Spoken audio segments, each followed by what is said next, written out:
How to turn off two-step verification on Roblox. Hello everyone, welcome to this channel. I'm Emily and I'm here to help you out today. So without any delay, let's get started. Now in order to turn off two-step verification, first of all launch the Play Store application and make sure you have an updated version of Roblox application. So as you search for Roblox application, here you can see there is no option of update, which means we have the latest version of Roblox application.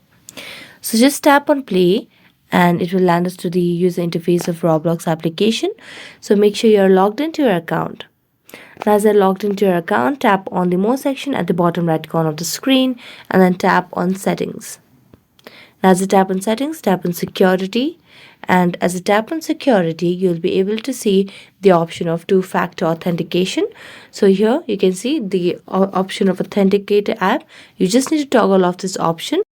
So when you toggle off this option, you get to turn off two-step verification on Roblox. So that's it. Thank you so much for watching this video. See you next time.